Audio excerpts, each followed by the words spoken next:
Welcome to the exclusive interview of top Nigerian comedian Godons. Ladies and gentlemen, there's always a first time in everything.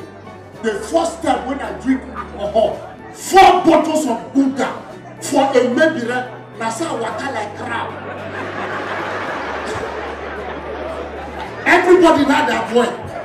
Oh boy, trust me here. I reach my copper. See my papa they call for my drinking eye and my landlord. If you see slap, come my papa face. What was growing up like? When you talk about grow up, I would like to start from the very beginning. I was born in Ondo State, in a place called Borne or something like that. When I was born, something mysterious happened. I was born with 7 teeth in my mouth. I don't know how it happened, but that's how the story goes. And so, because they haven't seen such in that locality, they felt it was a taboo, or maybe the gods was angry with them or something. And so they conspired. They wanted to take my life because my own parents were ashamed to have seen a child born with teeth in his mouth. So they actually came together and said they should take my life. Just when I was being fed, the agreement was that maybe they could hold on to my nostrils and then look for a way to suffocate me to make sure I don't see the light of day. My own mother, by her own effort, she broke 4 out of the 7. So it was just remaining 3. Because out of the heart of the mother, she just wanted to know if they happen to see only 3, they might just want to leave me alone. You know, so the day actually came that they had made the plan. But God, who will not leave us alone, nor forsake us, sent someone to rescue me. The man came, his name is Ajife. He came and said, what is this thing that I hear? I was told that someone was born to this family. How come you people are making plans to also eliminate him? So they explained the story and of course opened my mouth, and they discovered that I had teeth in my mouth. As a child, I was just 2 days old, you know. So the man said, this cannot happen in his presence. That a child that is marked like this from heaven might just be a king. In fact, as a matter of fact, in Edo State, this is the kind of children they use as kings, you know. So that man actually gave me the name Oba. And then he was one watching over me. He ensures that he comes to see me noon and morning just to be sure I was safe. You know, it came to a point, he was the one campaigning to everybody that this is the plan, that they should leave me alone. And that was how God saved me from the beginning. You know, and then not long after that, just when I was about to be 3 months old, my mom and my dad separated. The reason of their separation, I can't tell you, but they separated. My dad went his own way, and my mom went her way. And then I wasn't given to suck. I was just left alone like that. I almost became crippled. It was hard growing up as a child. I had to learn everything by myself. My parents were not there for me. I wasn't given any parental love. Nobody was there to direct me, to teach me that this is the way to go. You know, so I grew up learning everything all by myself. At some point, I never knew there was a mother. I thought my grandmother who raised me was the only mom I had. You know, when I was about 13, they got me circumcised. Live, there was no anesthetics or anything to kill pain or to knock me out like that. As a teenager, I was circumcised like that. I felt the pain of the knife just as it should be. And I bled, almost went again. So my growing up was horrible. When I was 14, 15, I saw my mother for the first time. And even when I saw her, she didn't want to see me because she felt, okay, maybe because I've grown up in the village, maybe I have been given witchcraft or something. So she didn't want to see me. She was avoiding me totally. You know, so I grew up being deprived of parental love. I was thrown to the street, but thank God I didn't go the way of the street. I knew God early because since I could not find love anywhere, the only love I could find was the love of God. And that has kept me, and that has helped me to this day. So that was my growing up. And even my father gave birth to like 15, 16 children, and I happened to be the first. And when I was tired of staying with my mother because I was almost becoming an illiterate, I couldn't go to school just because my mom was never there for me. I had to like make up my mind because my mates were coming from school and they would rain curses and insult on me. And I was grown, but I just could not express myself in any ways. Simply because I was afraid to go to my father because my grandmother had painted a picture that my father is a soldier, that if I should go close to my father, he could shoot me. So as a child, I was traumatized. When I see my father coming, I'll run because I felt maybe he was going to shoot me or something. You know, so but there was a day after much insult from my parents and I just could not take it. I felt the only way that I could go to school, at least have a level of education, was to go to my father's house that I feared so much. And when I got there, my father did not accept me, neither did his wife, or my stepmother rather. You know how stepmothers do. They don't want to see another child to come into their matrimony. And then somehow by prayers and by tenacity, I was allowed to stay in the house. And then I started going through another torture through the hands of my stepmother. There's nothing I didn't see when I was in that house. My dad had gone to work and even when there's food in the house, they wouldn't just give me food because they felt I was an outcast, I was an outsider. So from a child, I was stigmatized. I grew up with low self-esteem, let me put it that way. You know, I don't mix with people, I don't mingle with people. And then because my parents were poor, I was going to school barefooted. In secondary school, I was going to secondary school barefooted. My secondary school then was like from this studio down to Akoka. I would trek down barefooted like that. And I remember there was a day I was going to school. Somebody saw me, his name is Olu Alogbo, a son to one of the pastors in Celestial Church of Christ.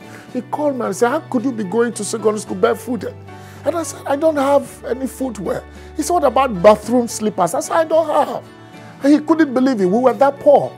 And then he gave me one of his third hand sandals. When I mean third hand, you know, sometimes when the desirable is unavailable, available becomes desirable.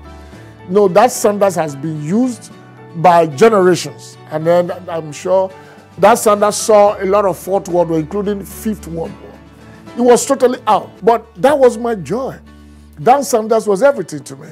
That sandal was my outing shoe, was my school shoe, was everything, trust me.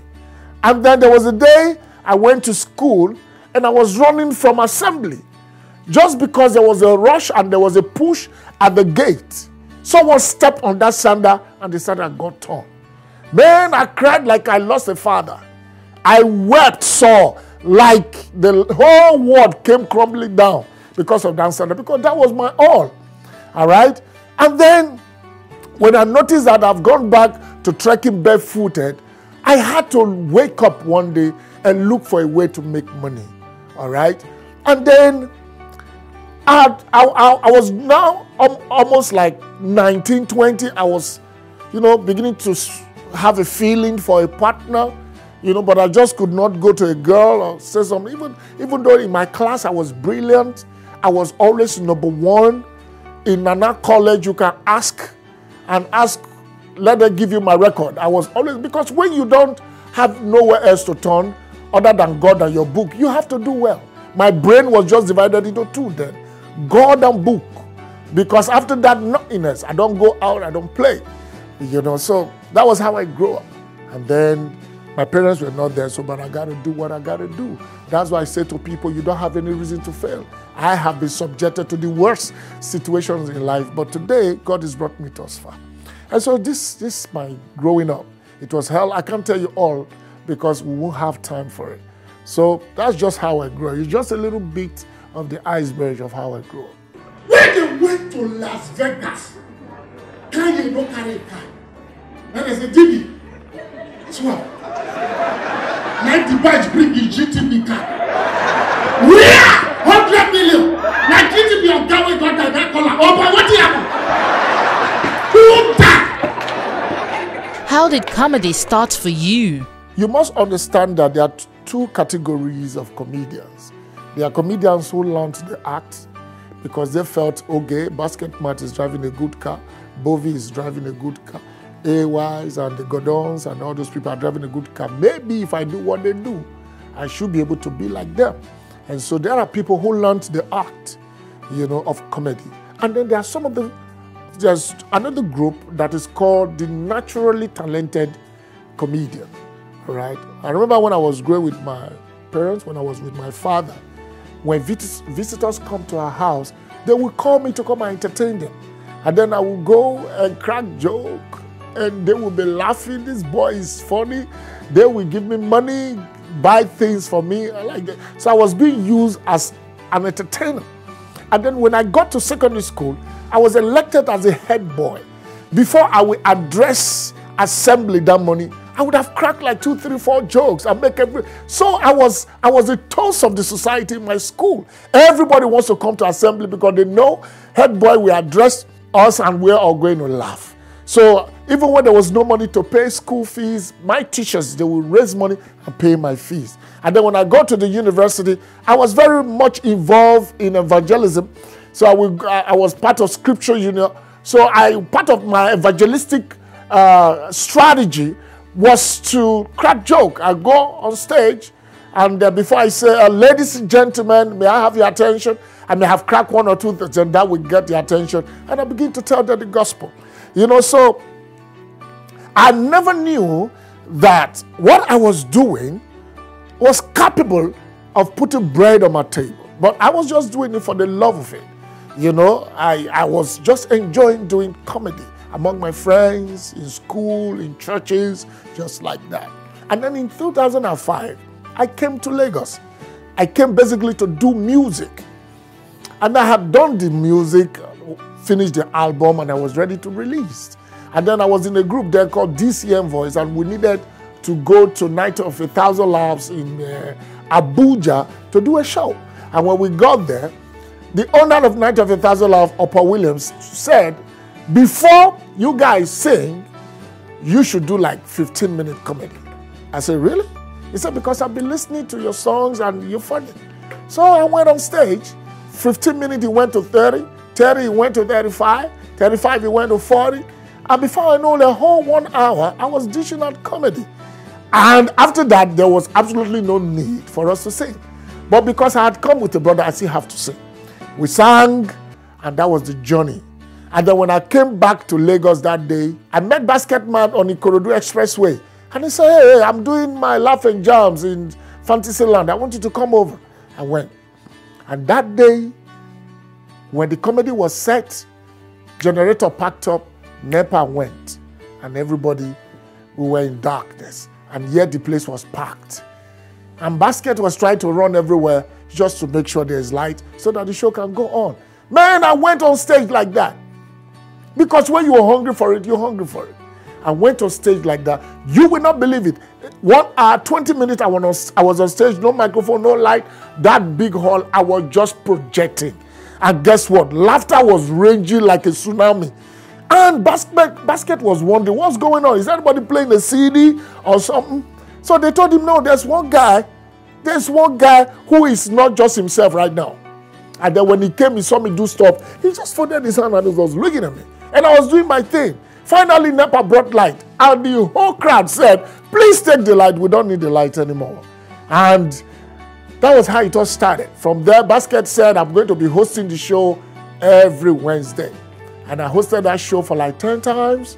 And then I went to Experience, performed in front of 250,000, the second one 500,000, and on and on and on. And ladies and gentlemen, before I knew it, instead of music, I'm doing comedy.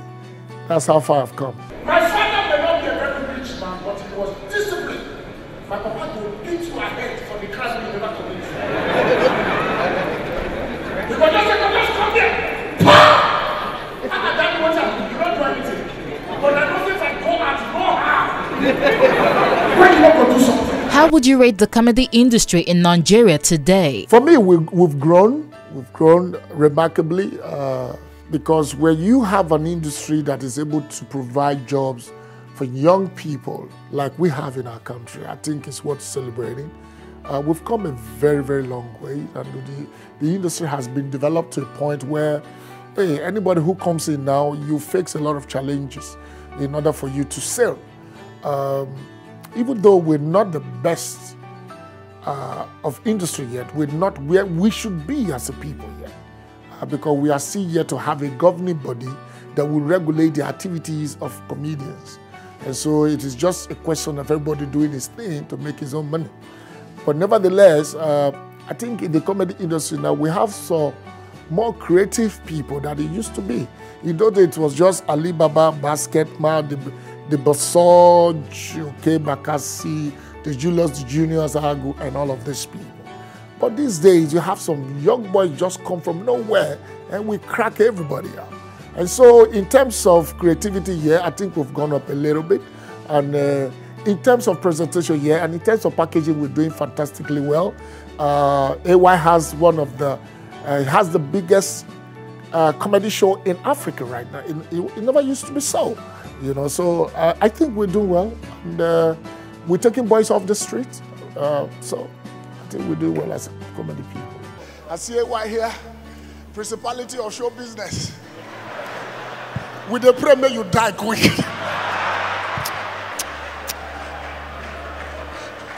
So that we can inherit your property. If like you they do the show, that people go back here, you go show us where you they do the jasso. But ladies and gentlemen, believe it or not, grace is different. You are seen as a gospel comedian, but some of your jokes are usually X-rated. What then are the values by which you operate? You must understand that if you say I'm a gospel comedian, I can't say you're wrong and I can't say you're right, because I do not see myself as a gospel comedian. Because when you say I'm a gospel comedian, you would have labeled me and put me to a corner. All right? It therefore means I can only perform in churches. You know, because there's nothing like really gospel comedian, because we don't have gospel food or gospel cars or gospel house. We all live in houses, we eat food. You know, so, but if you say I'm a comedian who is a Christian, I will like that. But if you say I'm a gospel comedian, that is what I can't completely take in, because I don't see myself as a just comedian who is called to perform to churches or to perform to gospel people. And because I'm a comedian, I have to please everybody if I have to. Because my being a diversified comedian, I've been able to reach out to every race, tribe, and culture, beliefs, and everything.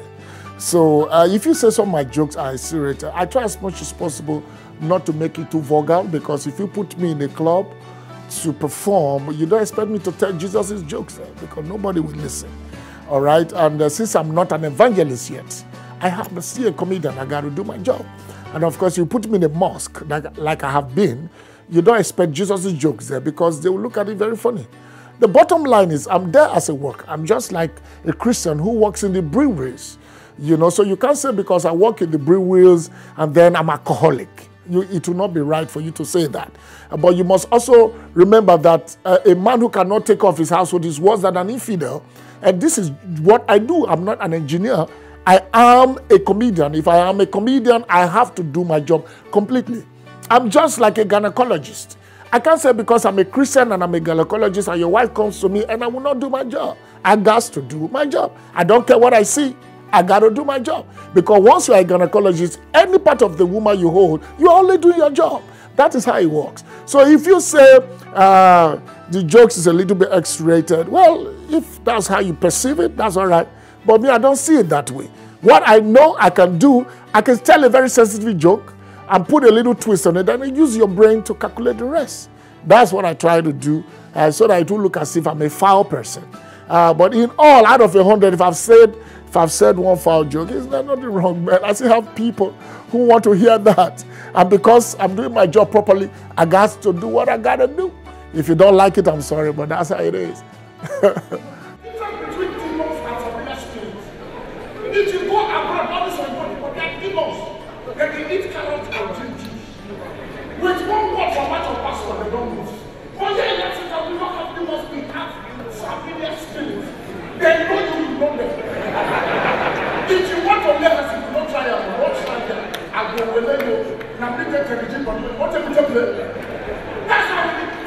What can you say about comedians who copy the jokes of their colleagues? Absolutely, there's nothing wrong with a younger colleague cracking an older colleague's joke. There's nothing absolutely wrong. But everything is wrong when you continue in that. Every one of us started like that. I started off when the little jokes I brought to Lagos, when I finished cracking them, I started taking little from Basket, little from Alibaba, because I was yet to understand the industry.